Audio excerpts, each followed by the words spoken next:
here from St. James Episcopal Church in Dallas, Texas, and here with my very good friend, Pastor Lauren Cochran. Lauren, you are outside of Chicago right now?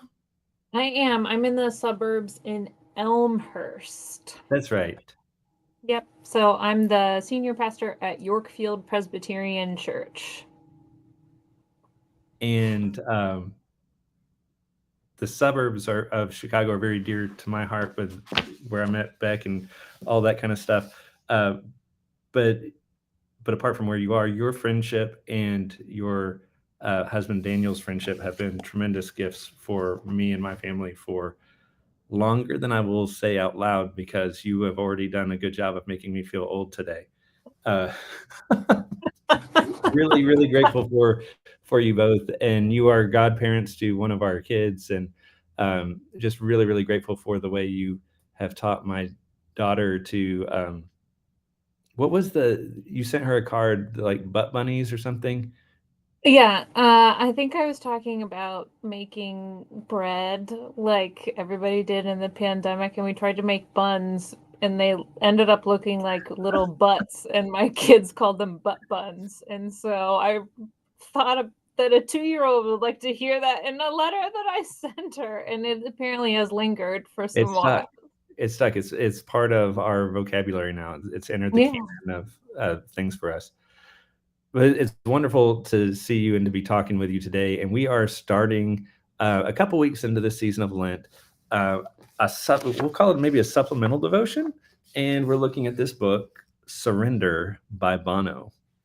Um, Lauren, you were Bono is a little before your time. I was confessing to you that I feel like the early stuff of U2 and even starting the book, learning a little bit more about the context that he came out of, I had to do some self-educating slash Googling. So like, well, what is that? And what is that as a child of the 80s? But Um, it happens that you are married to a U2 fanatic.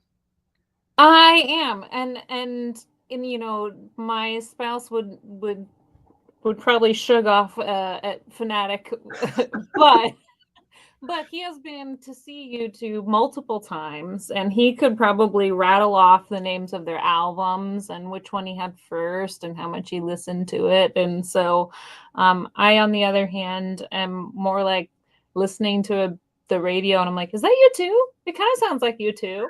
Um, and then you do Shazam, and you're like, "Oh, it is." So, yeah. But you said you would be up for this book read, and it's a big book, so it's a big commitment.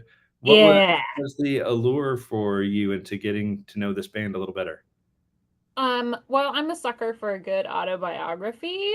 And apparently I also have a thing for musical autobiographies. I really liked Brandy Carlisle's Broken Horses autobiography that came out a couple years ago. And honestly, I almost know Bono a little bit better because of where you hear about him in politically minded news and the work that he Yeah. does around the world. And so I was like, okay, that's intriguing. And starting to read through the book, I got more hooked in because it's so artistic, and his style of writing and the little bit of art at the front of every chapter, and I'm hooked. We're really excited to I'm really excited to unpack some of those things that are, hooking you, to share some of those that I have found really interesting and engaging. Before we go much farther, I wanna say for the rest of you who are like, why are they talking about this book in front of us? Because we want to invite you to join us. So some of you from St. James, especially, are already reading the book, or some of you turned me on to the audiobook because pros and cons either way. If you read it, you get all his original artwork. If you listen to it, you get to hear Bono with his dramatic accent perform the book. Um, but we're trying to make this a accessible Lenten devotional, a way to, on your own time, read through and enjoy something. We're going to set up after this conversation a little Facebook page where you, on your own time, can see what is popping out meaningful to others and engage it digitally. And then every Tuesday for the rest of Lent, from 12 to 12:45 Central Time, We're going to have like a little completely optional. You can absolutely do the Facebook thing without doing this optional Zoom lunch, but we're going to have a Zoom lunch to just sort of share what is speaking to us, and hopefully put the observations each of us makes individually in conversation with each other, and see a little bit more for the sharing. So that's the invitation to join the Facebook thread, offer what you find, engage with what you see, and also join us for lunch if you want to. Um, Brown bag it. We don't. I don't care what you eat, but it'll be a lot of fun. I'm hoping to twist your husband's arm, Lauren, and get him in at least for that first one, because like you said, he's been into YouTube for probably longer than both of us. I really got in college. That was where I was hooked. You mentioned the poetic. I mean, you ask a songwriter to write a book, and then he writes one that's like almost 600 pages. It reads, you are observing, kind of like poetry in places. Absolutely. There have definitely been turns of phrases where he's describing things that I'm like, that's, you know, maybe he would say it's a lyric of a song, and what's the difference between the lyric of a song and a line of a poem? I don't know. The music around it, but I don't even think that's the right difference between those two things. But some of the lines that he wrote there, he was talking about his surgery, and there's a bit where he said his surgeon was wielding the blade with the combined forces of science and butchery, and I was like, ah, that's so amazing, and that's like page 1, and so it just amplifies from there. And So you and I were talking earlier a minute ago, like, on the one hand, some people might be mistrustful of lyrical, some might say like flowery language, but mhm. he's using it in this case, like right off the bat, to talk about his open heart surgery, Yeah. and later to talk about reconciliation in Ireland. So it's not like wasted words. And if No. anything, I'm amazed. It's a good reminder that a lot of times poetry is playing within parameters. Like a haiku is like forces you to be creative because you only get so many syllables. Right. I really think he says things in the most direct way possible, but it's Yeah. still artistically stunning. Right. If you're not a poetry person and you're immediately like, well, maybe this book's not for me, that's not true, because the story's there, the prose, the like taking you from A to B is perfectly clear, and it's you're going along with them. It's just beautiful. And It's so you not, you have to yeah. kind of follow the story on his terms, which seems Yeah. fair for memoir. Like if you're like, I guess. but it's not just his story. You enter into the way he tells stories, which is through songs. Yes. Yes. And I mean, so far, I'm also super impressed by him. Like every person who writes a memoir, which is apparently not one of my skills of, but like, how do you remember all of this? Yeah, So you it's, have to make some of it up, right? I There's think no so. way. There's no. He's talking about childhood conversations. I'm like, maybe. And like all I'm the being a kids tiny who bit were, skeptical. every kid who was there for the band tryout, he remembers them. Or maybe he just has a staff of people. He's like, hey, look me up the band, the orchestra in 1970s something. Real quick, if you're just joining us, we're talking about Surrender, the story of Bono. Facebook page forthcoming soon where you can share ideas. Open invitation to a lunch, 12:45 Tuesday Central. If you're watching this right now too, in the chat, let us know if you started the book. Are you listening to it? Are you reading it? And from maybe like the first 6 chapters, is there anything that's kind of jumping out to you? We have a couple things we want to share, but if there's something that has jumped out to you already, we'd love to engage that some too. Lauren, you were telling me a little bit about one of your favorite parts so far, Yes. and I wonder if you could just read that and share it for us. Yeah. This was from the very first chapter, kind of like the opener, but there was a lot packed in that one little chapter. And if you're listening to the audiobook, then I mean, it's still in first chapter, but if you're reading, it starts on the bottom of page 4. There's my like liturgical, like from the Gospel of chapter this, verse that. No, bottom of page 4, and he's talking about success. So I'm just going to read. Success is an outworking of dysfunction. an excuse for obsessive compulsive tendencies. Success is a reward for really, really hard work, which may be obscuring some kind of neurosis. Success should come with a health warning for the workaholic and for those around them. Success may be propelled by some unfair advantage or circumstance, if not privilege, then a gift, a talent, or some other form of inherited wealth. Then he says, but hard work also hides behind some of these doors. So that was a really beautiful slash harsh description of success. Neurosis and dysfunction, and I think perhaps a really healthy definition of success for Americans in particular to hear, and kind of a biblical sense of Mm, success. What is the success in eyes of God is not us overworking ourselves and to the point of neurosis, and I resonated with it a lot. So I'm like the older sister, the type A, the all of that, stereotypes are very much alive in me as a person.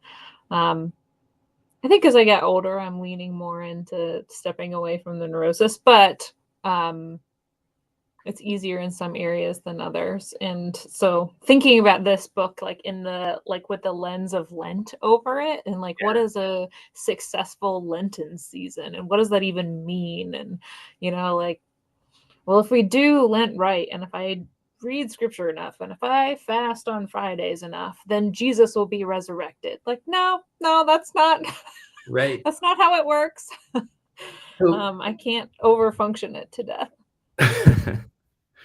right, it sort of resists sort of our American wiring. We were talking about, in our Lenten dinner last week, we were talking about, and as you made clear just now, like, the ending to the season is not suspenseful for Christians. So in a way, it kind of I imagine Lent is this wilderness that asks the question. Most of the time, my experience is not having enough time or feeling like I don't have enough time for all the things I want to do. Um, we have a new administrator in the office. Yay! Sophie is the greatest thing since sliced bread. Day two, she's already transforming this place.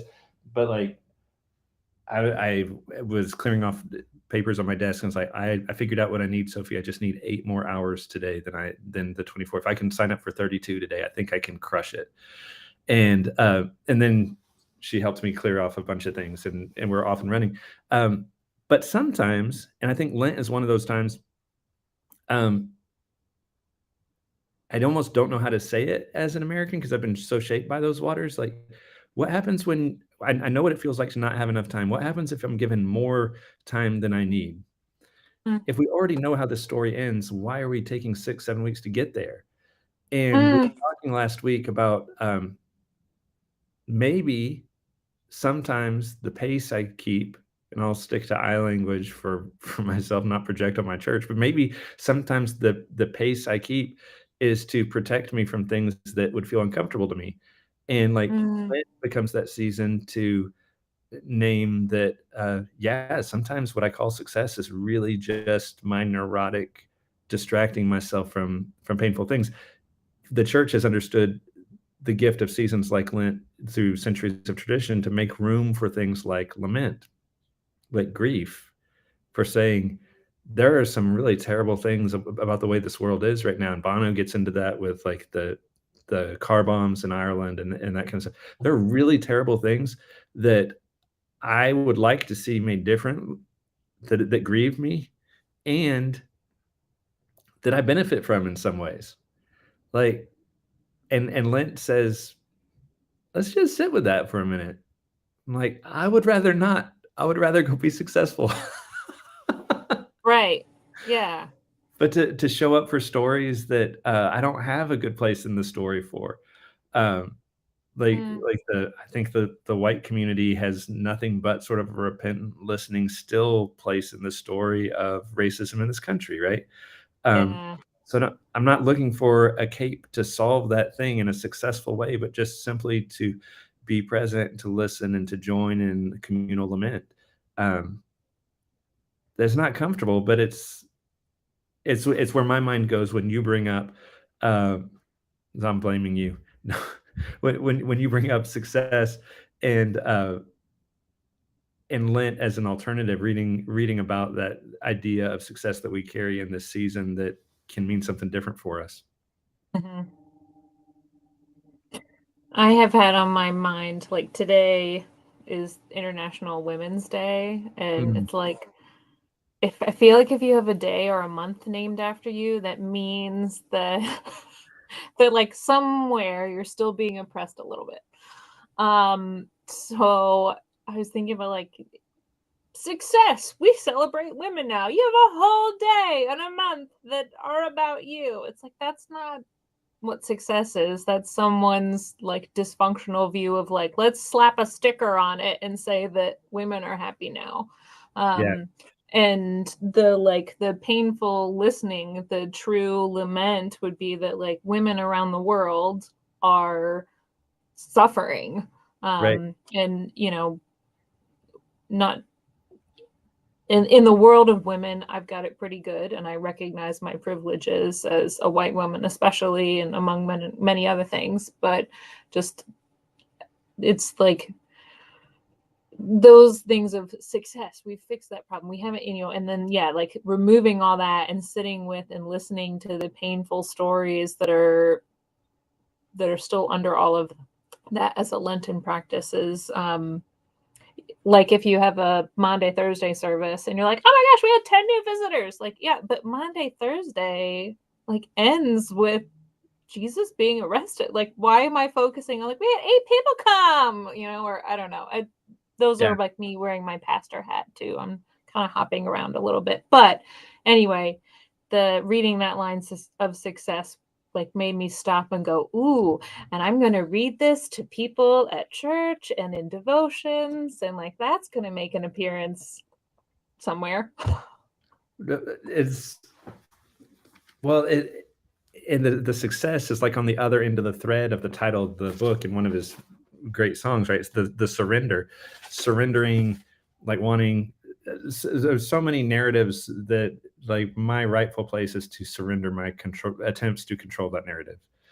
To be Mm-hmm. honest about the fact that it wasn't mine to control in the first place, From the very beginning, yeah. and that's one of the things. Tell me I'm overstating this, Lauren, but as I started listening to this book, I realize I'm definitely overstating this, but I don't think I am. That's the thing. I'm torn. I'll let you tell me. He's talking about success in a very self-deprecating way. Like, you're like, oh, that sounds harsh. It would be harsh if he was talking to someone else about someone else. He's talking about his own life. He's so confessional in this book, and Mm-hmm. even though it's a memoir, uh, I think he's trying to do, and I think he doesn't do a bad job of it. I think he's trying to do what Augustine did with Confessions way back long ago, like in the 300s. He's telling a story about his life, but it's really a story about God at work in his life and in the world around him and in the lives of his friends and his local community. It's a trick story, just like Augustine was like, "Here, let me tell you about my life," and you're like, "This isn't about Augustine at all." I mean, it is insofar as Yeah. he's discovering and receiving this gift in his, like, learning to surrender. What do you think? Hot take: Bono's surrender on par with Augustine's Confessions. I don't I don't know how Bono nor Augustine would feel about the comparison. That's far too I nuanced a response for a hot take. But I um, mean, it he's clearly pointing outside of himself yeah, along the way. absolutely. I think, I think it's, I heard tell a story many years ago in seminary where one of our professors was talking, and he said he was helping lead worship, and they had a guest singer come, and she offered a special music piece and just like knocked everybody's socks off. Just was like the best thing they'd heard since sliced bread. That doesn't work out, but roll with me. And so they, the congregation clapped. I don't, but depending on the church you're in, whether you clap or not is a thing. No. And so Right, they're right. clapping after she offers this piece, and she was standing in the church, and there was like a stained glass window with a cross behind her, and the congregation's not here. And she turns away from the congregation. She joins in the clapping and starts clapping towards the cross as a like, this is my offering, and I'm pointing to my gifts to Christ kind of thing. And that image and that story has stuck with me for 15 years of just Mm. how do we take the amazing success or whatever it is, the gifts that we're offering to the world, and point them to where they've come from, whether that's Christ or Christ in community or a really big hearty combination of both. And I kind of feel like maybe, I'm not done reading the book by any means, but that's the direction we're going in, is that Bono's trying to point and like take what people have pinpointed on him and confess that like, and all of these other things, it's coming from this and from that, like, and here's my story that allowed me to do that, that it wasn't, he's surrendering, right, to the he wasn't in charge of all that. He's not the one that's just receiving the applause. It's this whole community upbringing, everything, his faith that's gotten him there. Which It I feel like Augustine would clap at the cross if people applauded. So I feel like I see the connection. The hot take is there. Yeah. No, well, and the name of his book is Surrender, Augustine's most famous line from his Confessions. My heart is ever restless until it finds its rest in thee. That same sense of putting everything down. I love your picture of pointing to. I remember having a mentor who was rector at a church outside of Corpus Christi, no, in Corpus Christi, and Father Ned of blessed memory, was being introduced his first day to the assembly of kids in the school, and the headmistress said, "Here's Father Ned. He's our new pastor." Well, the no, he's our new shepherd. Our new shepherd at the Church of the Good Shepherd. And so, because they're the Church of the Good Shepherd, they have a beautiful rose window behind Ned that has a picture of Jesus with sheep. And so he asked this group of elementary school kids, like, kids, it's great to be here. Don't get me wrong, but like, who's the good shepherd here? Who's your shepherd? And they all pointed to the window. And he said, "That's right. What does that make me?" And a kid shouted out, "A sheepdog." And ever after, he kept a dog collar in the pulpit where only he could see it, to remind him of his relationship to this gift. All our lives being that gift. We don't get to, and that's the trouble with our truth telling about our success, is none of us made ourselves. Like, Mhm. none of us called ourselves into being. Um, you you alluded to this a minute ago. Um, that U2 is a very prayerful group of Christians. They're not a Christian band, but they're a Right. band of Christians. Their music has never claimed to be. You're not gonna turn on K-Love or whatever and hear U2 playing. Um, but they come at their music as people of faith praying before, and you mentioned the prayer. I'll let you talk about the prayer that they offered. Um, in some ways, though, before you share that, does that almost, is that more refreshing? Like, that they didn't package their music as, I mean, I'm not digging on Christian musicians, but we don't have very many examples of folks who say, "I'm not trying to make Christian music, I'm trying to make music as a Christian." I feel like that's what Jesus would hope for us, right? That you would keep doing your particular calling with the mantle of Christianity around your shoulders. Mm, That that it's not turning what you love or what you're good at or what your calling is into the business of Christianity. Feel like that's the opposite of what Jesus would hope for.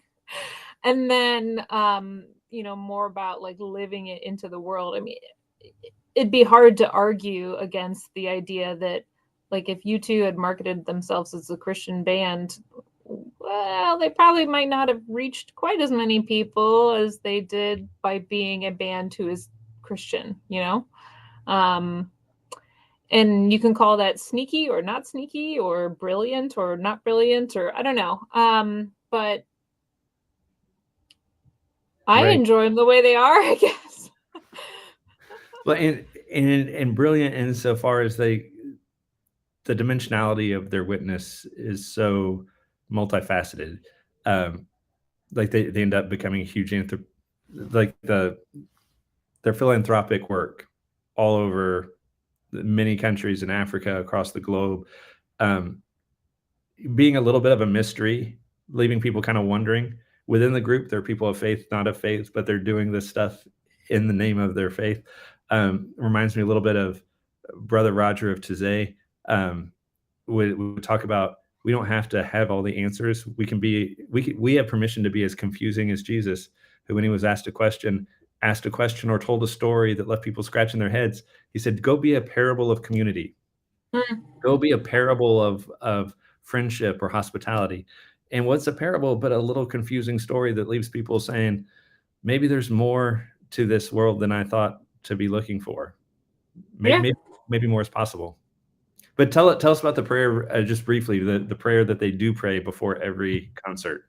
Yeah. So this is from the first chapter too, and I liked it, and I definitely recognized that it resonated with me again wearing my pastor hat. But they were talking about how they pray to be useful.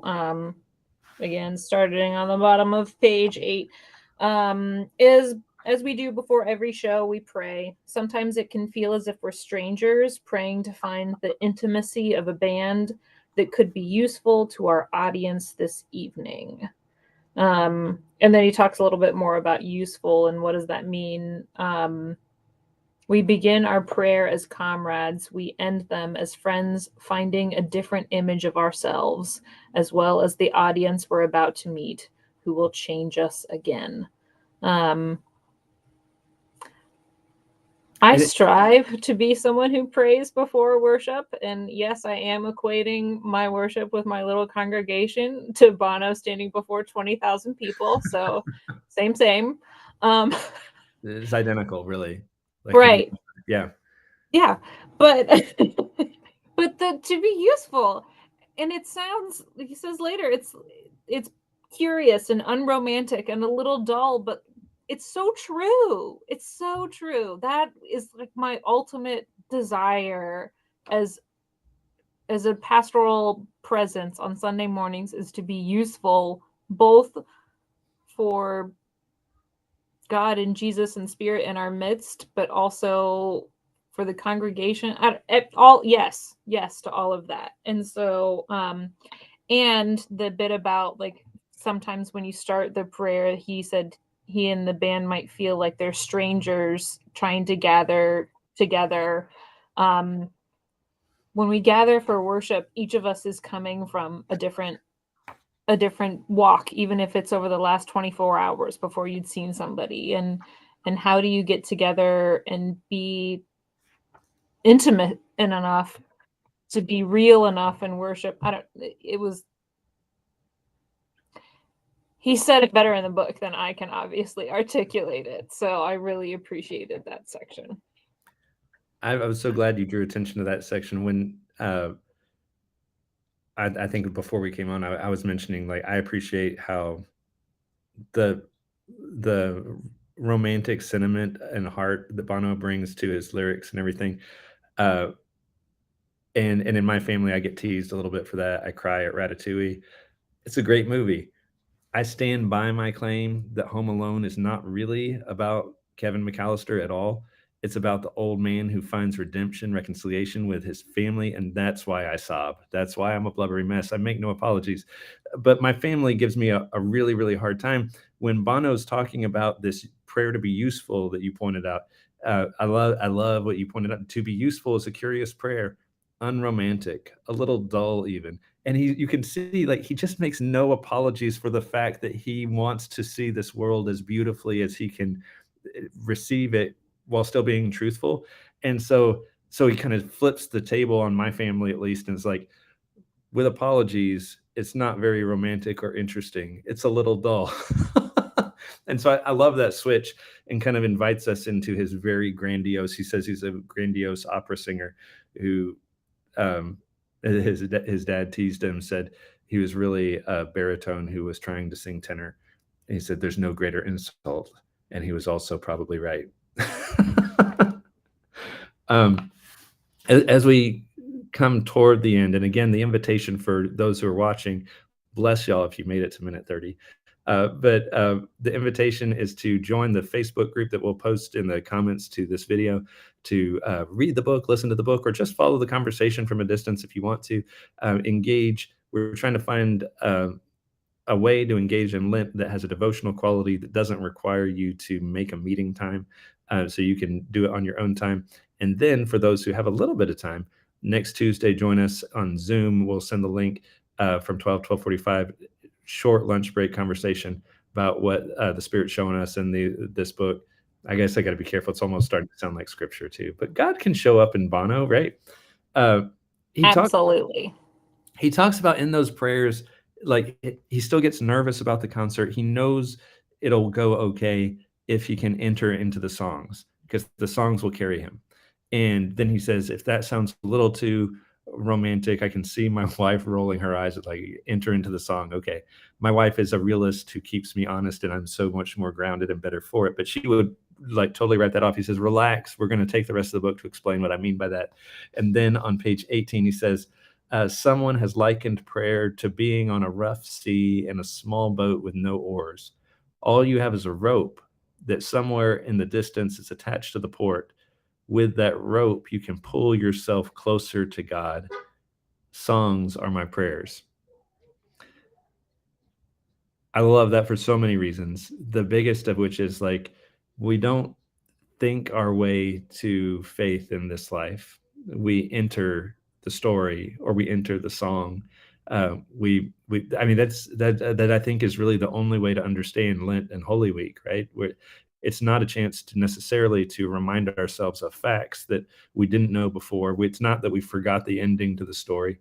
It's that like it's for entering, it's for putting on, it's for getting inside the song that now I'm going to borrow straight from Bono. Get inside the song that sings us. Mm. Damn, that's good. I love this man. But get inside the song that sings us. Um, oh my gosh. So that's the invitation. That's why we want you to share this with us. And like, if you watch 30 minutes, beautiful. We love you. We're so grateful. And join the conversation because it's one way to enter it with us. And more happens in that space of a shared life together than just completely from a distance. But I would look forward to meeting some of you all and joining with you as from the Chicago suburbs. woo, all the way from Chicago to Big D. His heart surgeon was a Texan, right? And there's Yeah. nothing better than hearing, like, if you're doing the audio book, and again, there are pros and cons for each one. You get the art with the visual, you get the audio, but hearing Bono try to do a Texas accent was worth the price of admission for me. I might have to rewind and also get the audiobook just for that. I think Oh, that could be worth it. Ah, Lauren, thank you so much for sharing this conversation and starting us yeah. off in a good way. Yeah, thanks for inviting me. And I always feel more full and like I get to hang out with a smart, wonderful, kind person when I get to spend time with you. And I look forward to doing it in the coming weeks too. Likewise, grateful for you. My wife, after the first time she met you in Madison, um, said, "All I know is that my life will be brighter, and I will laugh a lot more with that person in it longer." Uh, and that was after like one coffee. You had that kind of that Yeah. impression. So great, really grateful for y'all who have listened. Grateful for you, Lauren, and we'll see some of you maybe next Tuesday. All Well, right. I'm gonna go cry, happy cry. Okay, bye. Peace, friends.